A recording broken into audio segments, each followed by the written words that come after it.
Today we're going to be converting our high fashion puppet figures to bones so we can start to add muscles to them later. So today, before we start, if you can set your paper up like this so we have our proportions correct as we convert to bones. So pause the video right here, set it up, and then play when you're ready. Okay, so starting with the head, all right? The head is made up of really two main sections. One is this cranium, which is the oval part. You can clearly see it from the side. When looking at it from the front, it's actually covered by all of these face bones. I like to call this just the mandible, which is this big bone down here on your jaw. So we're going to break this into two shapes from the front view, and we're going to do two different views. We are going to start with a circle for the cranium from the front view. From the side view, we are going to start with more of an egg shape. It tends to be more elongated when drawing it from the side view. Okay, so this will be our front view of the bones. This will be our side view. We are also actually going to do a back view. I'm going to squeeze it on. The back view is going to also have a circular shape for the cranium. Okay, this is my back view. We're going to draw them all at the same time so you can compare and contrast. Okay, front, side, back. Now, the second part of the head shape we're going to call the mandible. Okay, this is this big bone down that shapes your jaw. When looking at it from the front, all right, this is where you get kind of that ice cream cone shape. Like here's the cone and here's the ice cream in the cone, just to get the basic outline of the bone structure.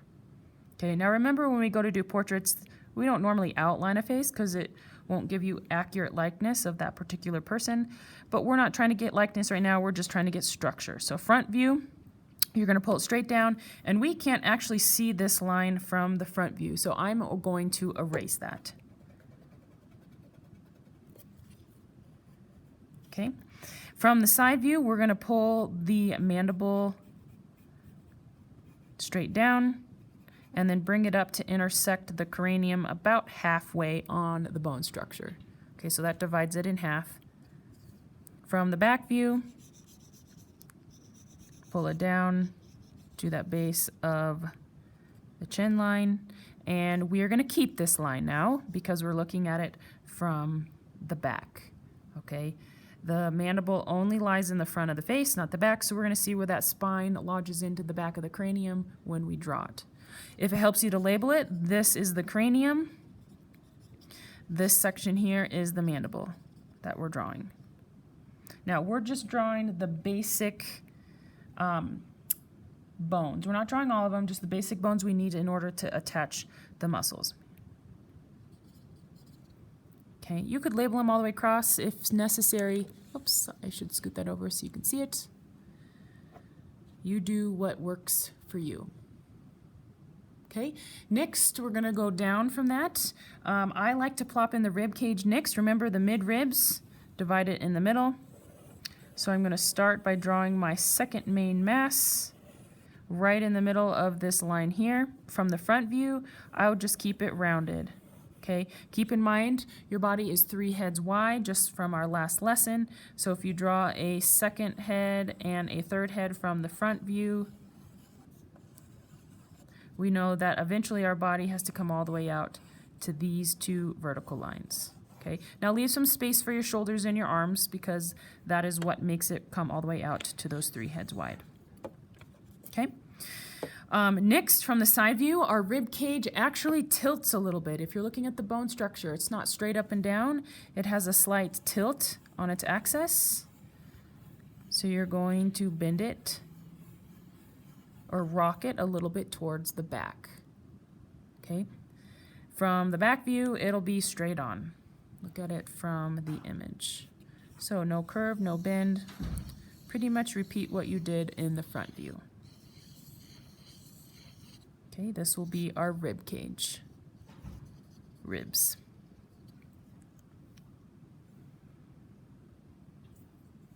Okay, pelvis is the next main mass. Let's jump down to the pelvis.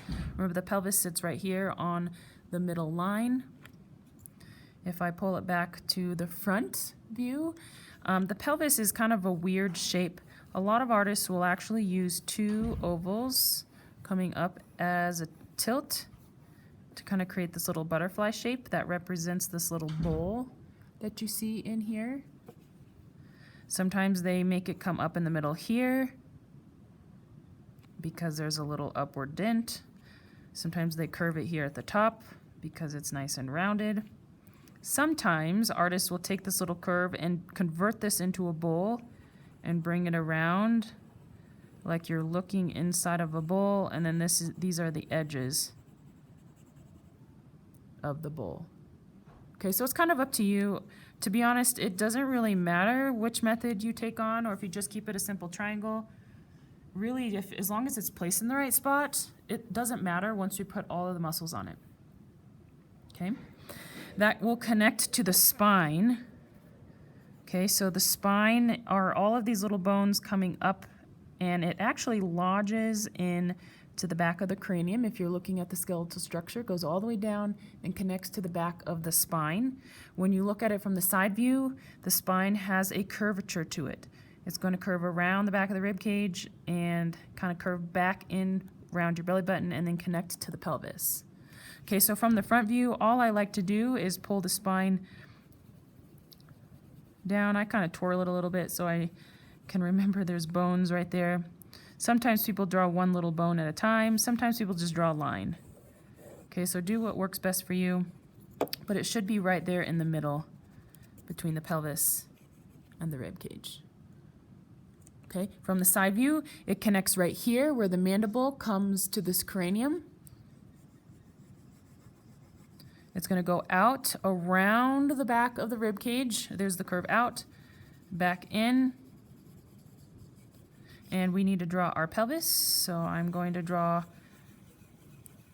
kind of a circular shape, looking at it from the side as very circular, and connect it back to the back of the pelvis. Okay, so it has this S kind of curve from the side view. Okay, from the back view, very simple, very similar to the front view. We have that butterfly kind of shape in the pelvis. Except we're looking at the back of the bowl. We can't really see into the bowl from the back view. The spine connects right here. Goes straight up. And connects to the cranium. Okay, so here's our rib cage, and this is our pelvis. And here is my spine.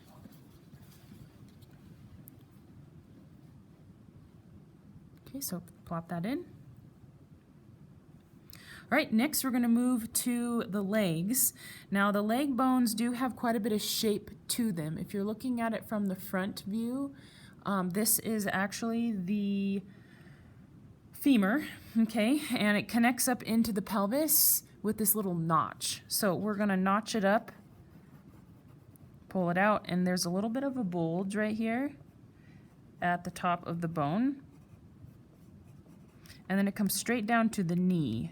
Okay, the knee comes down to this line, 2 heads down from the pelvis.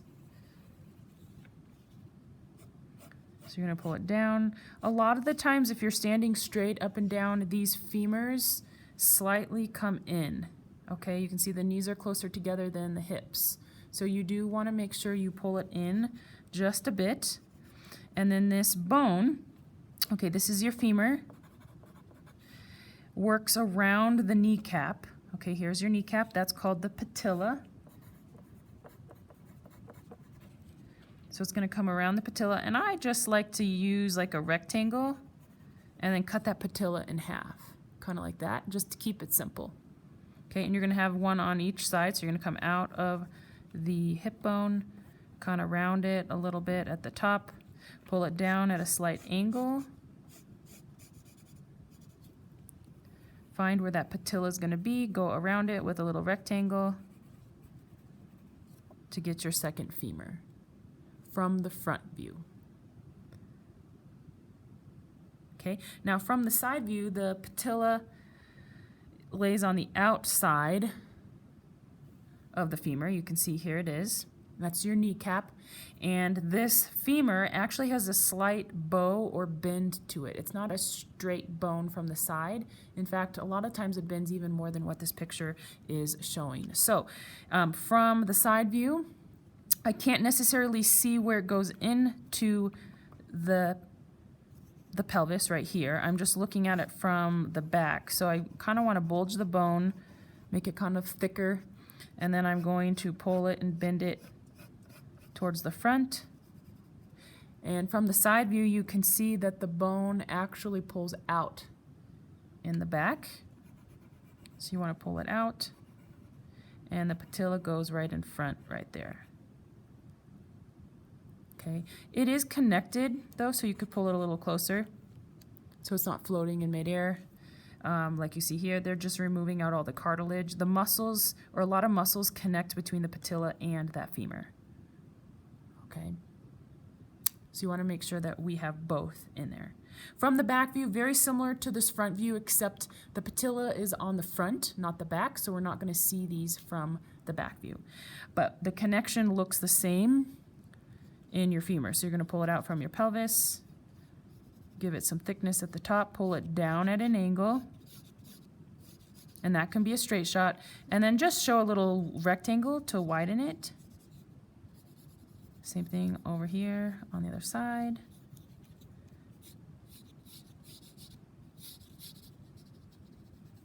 Rectangle to widen it. Okay, so that's what our back view will look like. Okay, moving down from there, we have two bones that actually build our lower leg. Okay, so you can see here is the fibula and the tibula. Okay, the fibula is this big one in the middle. Oh, excuse me, the fibula is this little teensy one, and the tibia is this big one here. Okay, we do need both because muscles connect to both of them for our drawing. So what you're going to do is start with the big one.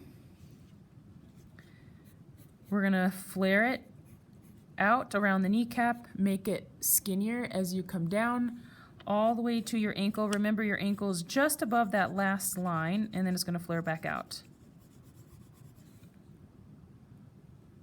Okay, we're going to have one on each leg. Flare it out right before your ankle. Okay, this bone will actually create the inside bump of your ankle bone. And then the little tiny bone on the outside, the fibula, creates the outside bone. So we're going to just create a little skinny bone here on the outside. Pull it down. It's not very big, but it does create your ankle bone here at the base. It is on the outside of your leg. Okay, this is the fibula, if you want to label it. This one here in the middle that's bigger is your tibia. Okay, you're going to have one from the side view as well. So start with the bigger bone, the tibia, wider at the top, skinnier in the middle. Now remember, this creates the inner ankle. So when you're looking at it from the side view, you cannot see where it's flaring out to create the inside of the ankle because it's on the other side of the foot. Okay, so it's eventually going to disappear, and this fibula bone here on the outside connects and creates the inside ankle. Okay, so I am looking at the the outside of the foot. Okay, there's the foot right there.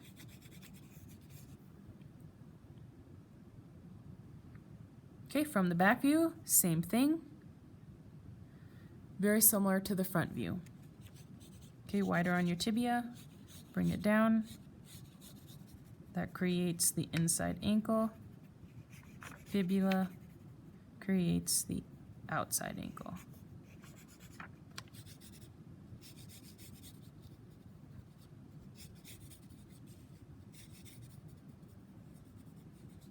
Now looking at it from the back view, I might not be able to see the toes. Maybe I'll just see the shape of the heels where my foot is going to go. Okay, unless your feet are sideways, then you might see your foot sticking out to the side or sticking out partially if the foot is turned out just a little bit. Okay, so those are your legs, bones. Moving back up to the arms. Our arms are connected with that clavicle bone, okay, which is this really skinny bone. This clavicle bone sits right here in the center, called your sternum. Okay, so we can come in here and define our rib cage a little bit better. From our front view, I can't see my spine necessarily all through my rib cage. I want you to imagine this rib cage like a gigantic olive. Okay, here's the opening at the top. Here's the opening at the top. We have this bone called the sternum. It looks kind of like a tie that comes down to about the mid-rib line. Okay, this is called your sternum.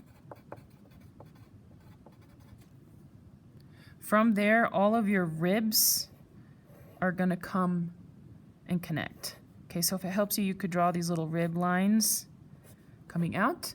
But when you get to the bottom of your sternum, these ribs are going to start to dip down.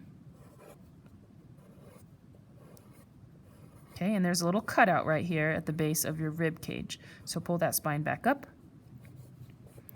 to represent our ribs. Okay, our clavicle bone connects right on either side of that sternum. So you're going to pull out.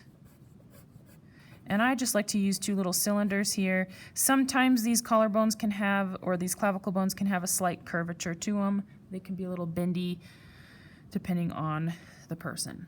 Okay, so we have our ribs, we have our sternum, this is our clavicle, and then our shoulder socket will connect to that clavicle. Okay, so that's where my shoulder socket is going to go. From the side view, those clavicle bones are coming right at us. Okay, so there's something called foreshortening that has to happen. Okay, so let's just draw in our rib cage real quick so we can see how that's going to look. There's the opening for the rib cage. Our spine is coming and connecting to that. Our sternum comes down from there, that little tie, and our ribs connect to that sternum. There's a little cutout right there in the rib cage. So that's the other side of the rib cage bending around on the other side. Our clavicle bone connects right here to the sternum. And I'm going to have you flare it out a little bit to get foreshortening. So I need you to make it larger here on the outside of the bone and smaller on the inside. Okay, and our shoulder is going to connect right there from the side view.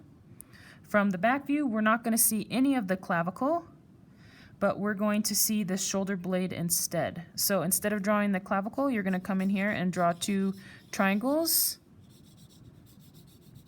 to represent your shoulder blades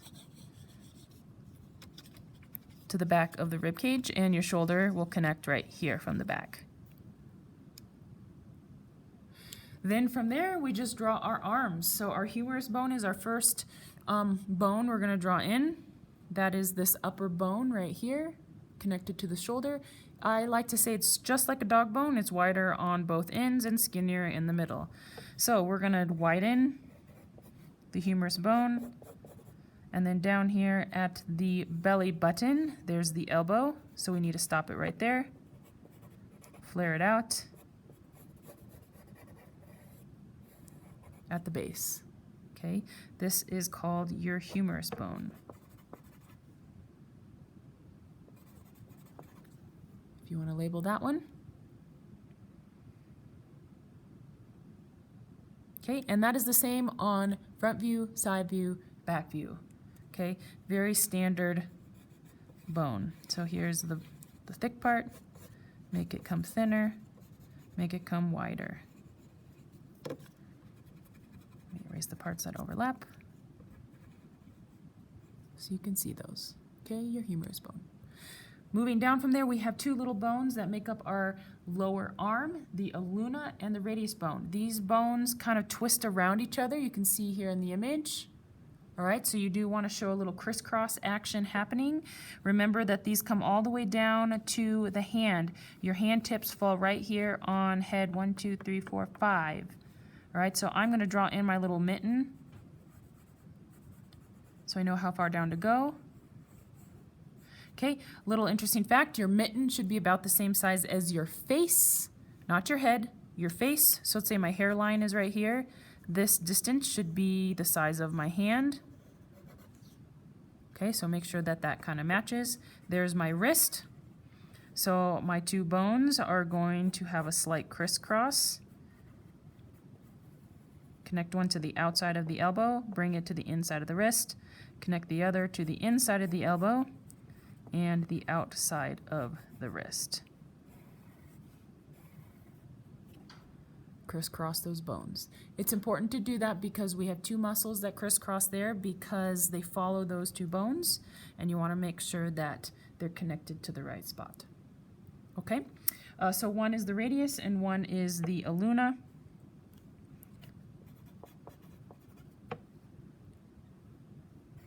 If you must know the names. Okay, so give it a try. If you want, you can go back through, put arms on everybody so it's complete. Have fun.